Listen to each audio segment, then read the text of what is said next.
Hello everyone, dear students. Today we shall look at our new topic, that is file system implementation. In the previous video we learned about file system. Today we shall discuss about file system implementation. So let us look at the contents of the presentation. So I am going to cover these topics in this particular chapter, that is file system structure, file system implementation, direct implementation, allocation methods, and finally free space management. So let us see what are the objectives. First one, to describe the details of implementing local file system and directory structures. Second, to describe the implementation of remote file system. Third, to discuss block allocation and free block algorithm and trade-offs. So let us begin with file system structure. In the previous video, we already learned what is file system. We know that file system is an integral part of any operating system, because in the computer system everything will be stored in the form of file. It may be data, information, program, or any the hardware device. Everything will be treated as a file in the computer system. So a computer system or an operating system must be having a file system which is providing way to organize the files. So there are different file structures we already learned. It is basically providing a logical organization of the files. So that is called as a file structure, is basically logical structure storage unit. And file is basically a collection of related information which are organized into different directory structures. So that we already learned in the previous video. And we also learned that the file system will be residing on the secondary storage devices like hard disk or disk, where actually the files are stored permanently. Here a file system is providing an interface for a user, and using that interface user can access the contents of file system or the file. Here the file system is going to do the mapping between logical to physical, and file system also provides an efficient and convenient way to access contents from the file system or to the disk. The next point is disk provides in-place rewrite and random access. What is the basically in-place rewrite? So whenever any process or user wants to read contents of a file, basically it will be taken from the disk and brought into the main memory, and the modification will be done to the processor program in the main memory, and after that the modified content will be placed in the disk at the same location. So that is called as in-place rewrite. The disk is basically providing in-place rewrite and also a random access. What is the random access? We already learned that there are two kinds of access. First one is sequential access, second one is random access. Sequential access is basically accessing the contents sequentially, byte by byte or block by block. Random access is basically randomly we can pick any block of data from the disk. So that is called random access. So disk is providing in-place rewrite and also a random access. Here basically I/O transfers will be performed in blocks of sectors. Usually it is 512 bytes. A block size will be 512 bytes. A sector, that is basically a disk or hard disk, will be divided into number of sectors, and each sector will be having the number of blocks, and size of each block in sector will be usually 512 bytes. Here the I/O operations, I/O transfers or data transfers within the disk will be done in terms of blocks. And there is something called file control block. So file control block is basically consisting of the information related to file, including the ownership, file permissions like rewrite, execute permissions, and location of the file on the disk. So this information will be basically stored in file control block. And there is another entity, that is device driver. It is basically controls the physical device. And file system is organized into different layers. So that we can see this particular diagram. It is called as layered file system. So an application program will have access to a logical file system. A logical file system will interact with the file organization model, and file organization model will interact with the basic file system. And basic file system model will be interacting with a device driver, that is what IO control, and finally device drivers are interacting with the devices. So this is basically called as layered file system. In this we will find the different layers. Let us understand what are these layers. So let us begin with the bottommost layer, that is IO control, that is happening through device driver. So let us begin with the device driver. So that is the bottommost layer. So device drivers are basically software routines which are directly interacting with the devices, and basically they manage IO operations in the devices, and also they control the IO operations.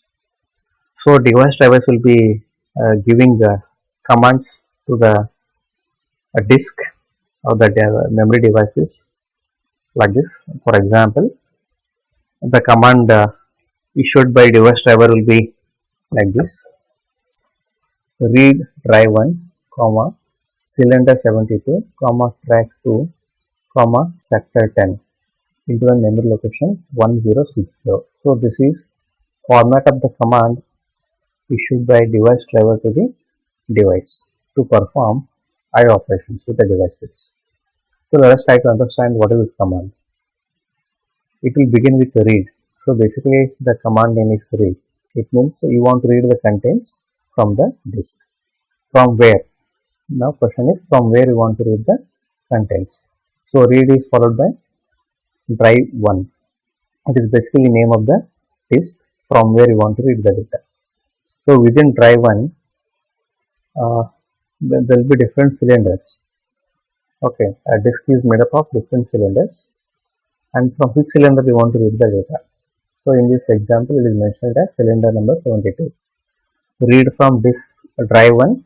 Within drive 1, you are reading the contents from cylinder 2, and the cylinder is basically made up of different tracks. From which track you want to read the data. So that we need to mention. In this example, the track number 2, from track number 2, you want to read the data. And every track will be having the different sectors. A track will be divided into different sectors. From which sector you want to read the data. The next part is sector number 10. You want to read the data from sector number 10. And within the sector, from which memory location you want to read the data. The memory location number is 1060. So like this, device drivers are going to issue commands to the device. It is basically giving commands for IO operations within the devices. So this command basically wants to read memory location 1060, so which is exists at sector 10, and the sector 10 is a part of track 2. Track 2 is exists at cylinder 72, and this cylinder is present in drive 1. So like this, device drivers are going to issue commands to the devices.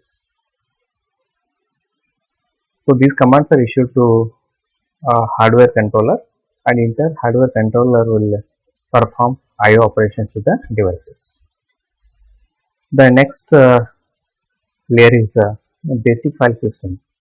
So in the basic file system, there are commands like retrieve block 123 will be issued. So this command is basically indicating retrieve the data from the block number 123. So whatever the command issued by the basic file system will be translated to the device driver format, like read drive 1 cylinder 72. So retrieve block 123 will be translated to the command of this form. So that is for the device driver. So that translation will be done here. And also basic file system manages memory buffers and caches. What is memory buffer? Buffer is basically temporary storage where actually the contents of file or entire file can be stored. And also we know about caching. So caching is a memory that is being placed between main memory and the CPU. The data which is used frequently, or the file which is used frequently, will be put into the caches for faster access by the CPU, only to speed up the execution. It means allocation, freeing and replacement will be done here. And I told already that buffers hold data in transient. So that is what it is going to hold the data temporarily, and caches hold frequently used data, and data that is being used frequently is put into caches so that it is immediately made available to the CPU to speed up the execution. The next layer is file organization model. So this particular model understands about the files and their logical addresses and also the physical blocks. Okay, here it actually translates a logical block number to physical block number, and also it manages free space and disk allocation. The next layer is logical file system. So logical file system is going to manage metadata information. What is metadata? Metadata is basically data about some data. For example, name of the file, name of the directory file. So these are called as metadata. A file is basically holding some data, and every file is given a name. So that is called as file name. So file name is called as metadata because it is data about some data. So file itself is holding some data, so that data is described by another data, that is file name. It is called as metadata, and the different files are put into a directory file. So a directory file name is also called as a metadata information. So basically logical file system managing metadata information like file name and the directory file name. So its job is to translate a file name into file number. So file name is basically used by the user or human being to identify the files, but internally within the operating system, files are identified by a unique number that is called as file number. In the operating systems like Unix, it is called as inode number. Inode number is basically a unique file number assigned to each and every file name, and a particular file will be identified by that particular file number. So the logical system, file system, is going to translate a file name into a file number, and a file handle, and the location maintained by file control block. And also it is going to have the directory management. So already mentioned, directory is basically consisting of different files. A group of related files are put into a directory. A directory management will be done by logical file system, and also it will take care of protection of the files. So this layering is useful for reducing complexity and redundancy. So duplication can be eliminated here, and the implementation complexity will be minimized. But there is some overhead it is adding, which can decrease the performance. And logical layers can be easily implemented by any coding method as per the operating system design. What I mean to say is logical layers are easy to implement as compared to other modules. And many file systems, sometimes many within an operating system, each having its own format. Every operating system will be having its own file system format. Like for example, CD-ROM having a format indicated as ISO standard, ISO 9660 standard. That is the file format used for CD-ROM. Unix has the file system format as UFS. UFS stands for Unique File System, and FFS. Windows has a file system like FAT. FAT is basically stands for File Allocation Table. FAT32, File Allocation Table for 32-bit operating system. And in today's modern Windows operating systems like Windows 7 and 10 will have the NTFS file system, that is new technology file system. It means every operating system will be having its own file system or file system format. In the Unix today we will find the extended file systems which are indicated as ext2 and ext3. So there are some new file system formats like ZFS, Google FS, Oracle, ASM, Fuse, etc. Now let us look at file system implementation. Now we'll try to understand how to implement a file system within an operating system. Basically, file system implementation depends on the operating system structure. So we have system call at the API level. We know that the operating system is going to provide a system call for APIs for the accessing the file system, but how actually we implement their functions, so that we understand. So there are two different ways to implement file system. One is on disk implementation and the one is in memory structure implementation. First understand what is the on disk implementation.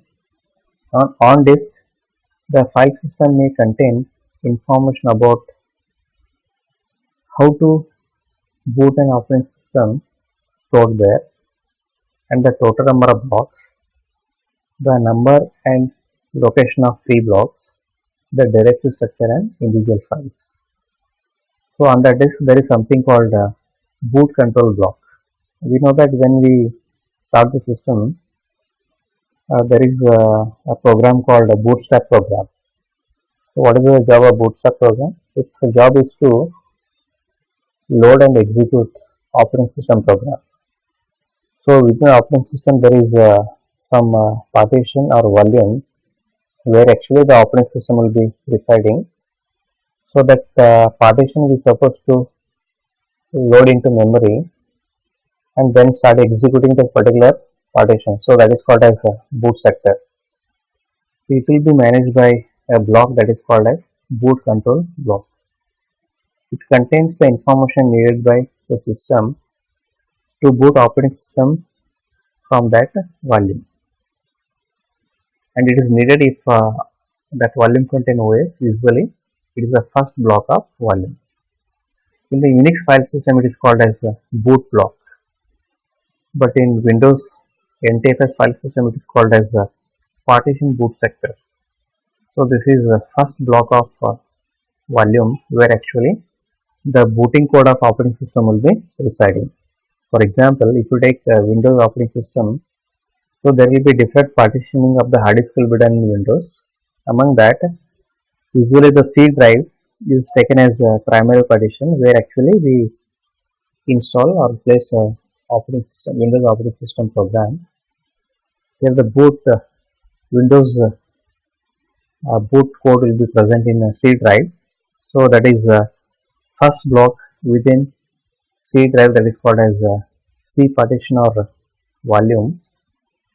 So boot control block will be containing the information related to that particular boot block where it will be loaded to memory, and that boot block code will be loading and executing operating system program.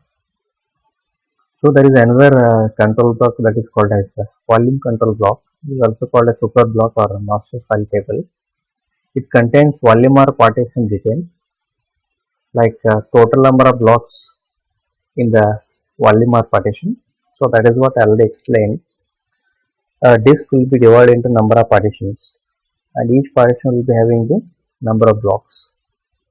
So a volume control block is basically containing the information related to a volume or partition. A partition may be containing number of blocks, and how many blocks it is containing, that information will be maintained in volume control block. So that is total number of blocks. And out of total number of blocks, how many blocks have been utilized, how many blocks are still free, even that information is maintained. The total number of blocks, number of free blocks, and what is the size of each block, and the free block pointers are array. So that information will be maintained. So there are list of pointers exist in the volume control block which are referring to free block, and the directory structure will be organizing the different files. So directory structure containing basically three things: name of the file which are mapped to inode number, and the name and inode number are stored into master file table. A directory structure is maintaining a master file table which is containing two fields or two columns, that is file name and inode number in Unix system. A file control block, that is called as FCB in short, containing the details about files such as inode number. Inode number is basically unique file number assigned to each and every file. A file control block will be containing the inode number. File permissions, read write access permissions, read write and execute permissions. So these are the permissions, access permissions. Size, file size, usually it is measured in terms of bytes or words. Dates, it is basically indicating file access time, creation time, modification time. So this information will be maintained in file control block in the Unix system. But in NTFS on Windows system, this information will be maintained in master file table using relational database structures. Now let us look at a typical file control block. Let us see what are the contents of file control block. As already discussed, it is containing file permissions like read, write, execute permissions for different type of users like owner, group, and public. So it is basically file permissions, file dates, that is file creation time, last access time, and last modification, and that is what write. So this information will be maintained in the file control block. Next, user details like file owner. Who is the owner of the file? Who is the creator of the file? So that is called as file owner. Group owner. Okay, there will be a group user. There is a user group, and who is the owner of the user group, that will be maintained here. And ACL is basically for public users, and also it is containing file size, that is what is the size of the file. Usually it is measured in terms of number of words or number of bytes. The last information is the file data blocks are pointers to the data blocks on the disk.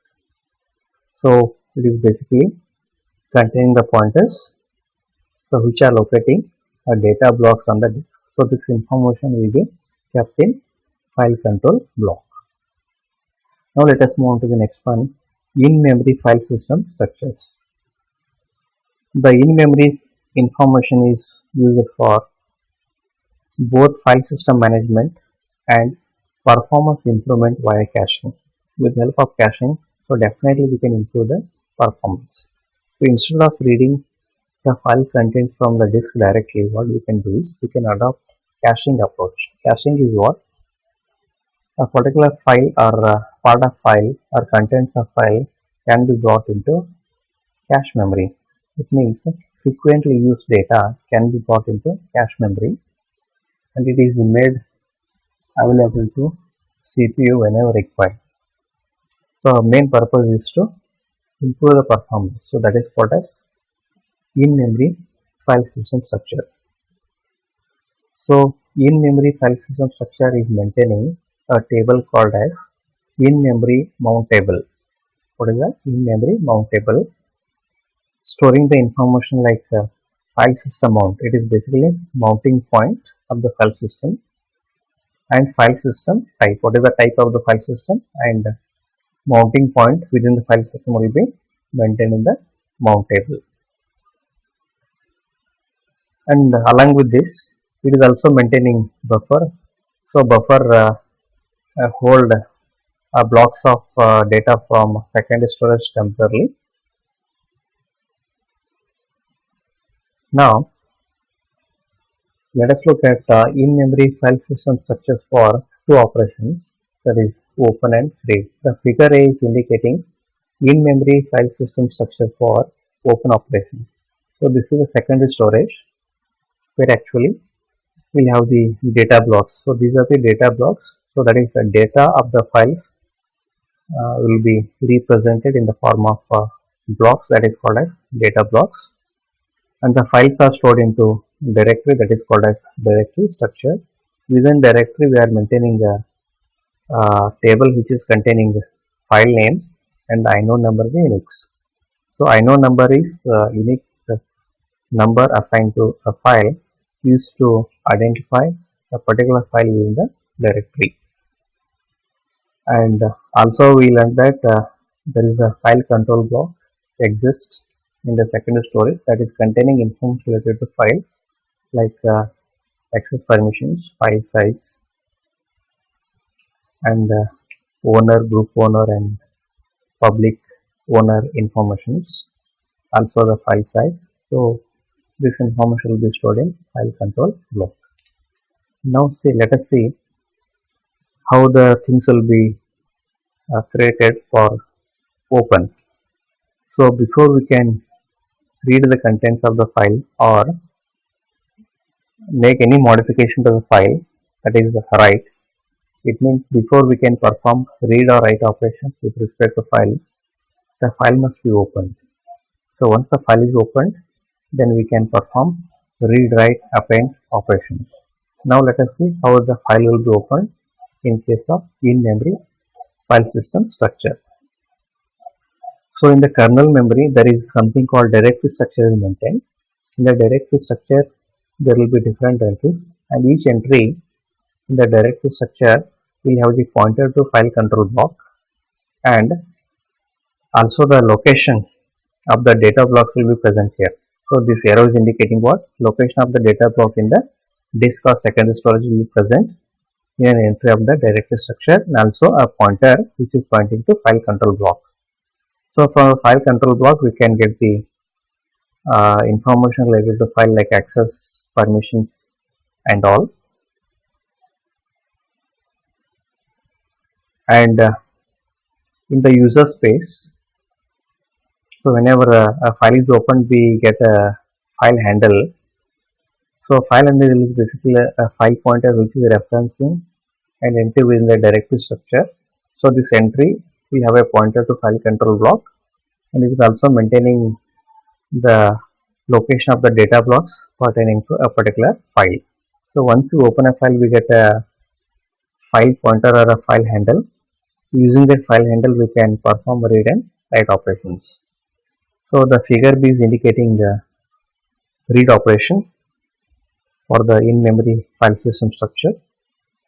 Now let us see how the contents of the file will be read here. So actually a user application or user program is going to call an API called read here to open and read are the system calls for API, application programming interfaces. Read is called with a parameter index here. Okay, what is index? So if you look at the kernel memory, basically there are two tables maintained in the kernel memory. One is per process file open table. So this table is maintained for each and every process. Hence it is called as per process open file table. What is open file table? How many files opened by the process? The number of files opened by the process will be maintained in this particular table. Hence it is called as per process open file table. And another table maintained the kernel memory is system wide open file table. Total how many files opened within the system? You know that in the multi-programming system there are multiple processes running, and each process will be opening a number of files, and how many files opened by each process is maintained in the table called per process open file. But in the system wide open file table, how many total files opened within the entire system, that is by all the processes including system process and the user process. So that is called a system wide open file table. So in the user programmer application, we call a system call or an API that is read with the index. So what is this index? Index is basically used to locate an entry within the file open table. It is referencing an entry within the file open table. So using the index we can locate a particular entry within the file open table. It means the file is open. Once the file is open, and its entry will be placed into or put into a file open table. So before we can read the contents of the file must be opened and its entry must be present in file open table. So whenever we execute the read system call or API with the index, that index is used to locate an entry within the file open table. Now, so that entry has a pointer to an entry within system wide file open table. So this entry in the system wide file open table or open file table having a pointer to data blocks within the disk. Okay, here during read operation we are supposed to read the contents of the data blocks. Hence, so this entry will have the pointers to locate the data blocks related to the file related to the file which is opened by the process. And also, before it can access data blocks, it has to get the access permission from the file control block. File control block will be having the access permissions.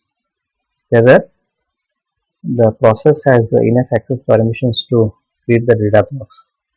So that information it can obtain from the file control block here. Now let us move to the next topic, that is partitions and mounting. Basically, on the systems like Windows, a hard disk or disk will be divided into number of partitions. So like as we see in Windows, like C partition, so that is called as primary partition, and there are some extended partitions like D, E, F. Partition is also called as volume. It means partition can be a volume containing a file system. Every partition may be containing a file system that is called as cooked one, or a partition or volume doesn't contain any of the file system, that is called as raw. It is called as a raw partition. A partition which is formatted with a particular file system, that is called as cooked partition. A partition which doesn't have any file system, so that is called as raw partition. A formatted partition which is containing a file system, that is called cooked partition, and the partition doesn't have any of the file system, that is called a raw partition. A raw partition basically just a sequence of memory blocks with no file system exists, whereas cooked partition will be having a file system. It means a partition is formatted with a file systems like NTFS and Windows. And we already talked about boot block. So boot block on Windows will be present in the primary partition like C drive. It will be the first block within the primary partition. That is what boot block can point to boot volume or bootloader set of blocks that contain enough code to know how to load the kernel from the file system. Its job is to load a kernel of the operating system to the memory and start executing operating system program. Or it may contain a boot management program if it is a multi-OS booting. For example, if you take dual booting, so there is something called boot management program. Here we will be having the different boot blocks. Root partition. So that is what primary partition in Windows. Root partition basically contains operating system. Like on Windows, usually C drive is taken as the root partition or primary partition, where actually the operating system will be residing or installed. And other partitions can also hold other operating systems or other file systems, or even it can be a raw partition which doesn't contain any of the file system. and the root partition is mounted at the boot time. So since operating system will be stored in the root partition, whenever the system is started or booted, the root partition will be mounted first, since we have to load the kernel from root partition to the memory and start executing the operating system program. And other partitions can be mounted automatically, or even they can be mounted manually. In Windows operating system, usually the partitions are mounted automatically, but in operating systems like Unix or Linux, partitions can be mounted automatically, even they can be mounted manually with help of mount command. Now let us move on to the virtual file system. So if you take today's modern operating system, now they are supporting concurrently multiple types of file system. A single operating system is supporting different types of file system. If you take Unix or Linux, usually Unix is having its own file system that is called a UFS, Unix file system. It is having extended file systems like ext2 and ext3. Along with UFS, ext2, ext3, Unix is also supporting Windows file systems like FAT and NTFS. So that is what the operating systems like Unix or Linux is supporting a different type of file systems. Now the question is, how does an operating system allow multiple types of file systems to be integrated into a single directory structure? So that is a question to be answered. Second, how can users seamlessly access between or move between different types of files as they navigate across different file systems? The solution is virtual file system. With the help of virtual file system, it is possible to manage different types of file system within a single operating systems. Basically, Unix or Linux system will be implementing virtual file system because it has to support the different types of file systems. So, virtual file system on Unix provide an object-oriented way of implementing file system. Unix is basically providing object-oriented way of implementing file system. What is the benefit of implementing file system using the object-oriented approach? The benefit is we can have the multiple types of file system within a single operating system. Here, virtual file system VFS allows the same system call or API to be used for different types of file system. For example, there are system calls or APIs like open, read, write. Open is the system call is for opening the file. Read is the system call is for reading the contents of the file. Write is the system call is for modifying the contents of the file. Here, so these are the system calls or APIs provided by the operating system, whether the same system call or APIs can be applied for different types of file systems exist in operating system. Yes, it is possible in case of virtual file system. It means virtual file system allows the same system calls like open, read or write to be used for different types of file systems.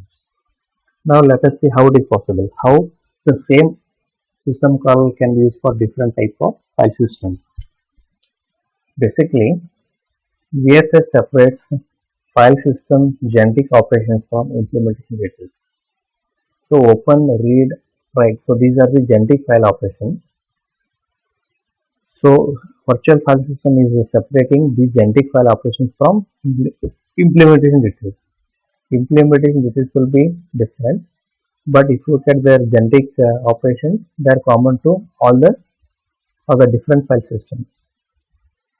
Now the implementation can be one of many file system types or network file system. Implementation varies as per the file system.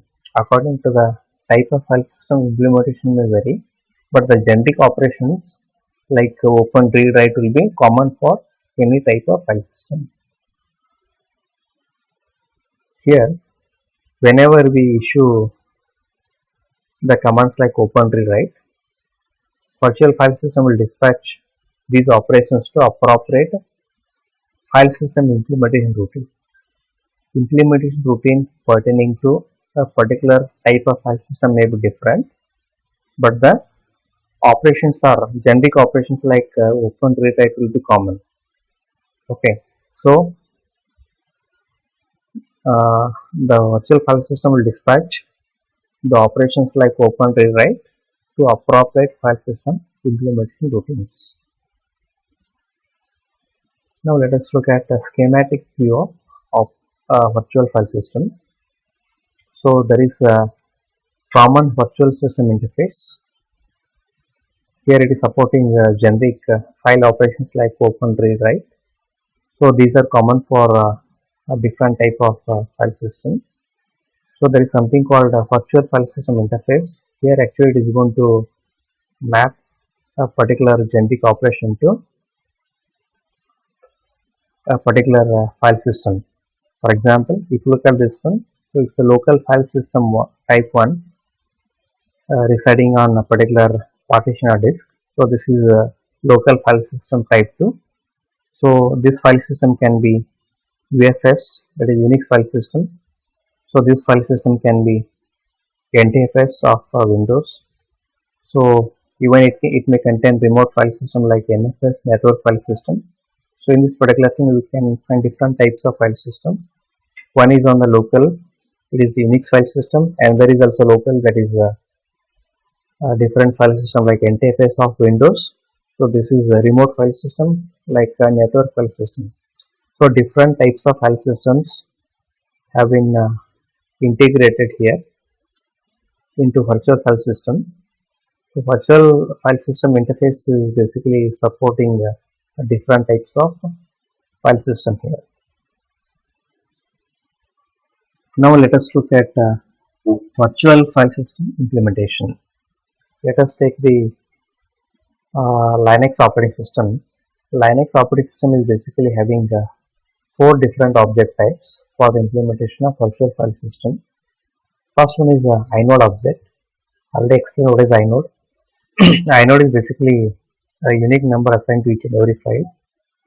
But in Linux or Unix, a virtual file system is implemented as a object-oriented thing here. Hence, whatever the inode number we take in Linux will be taken as an object here.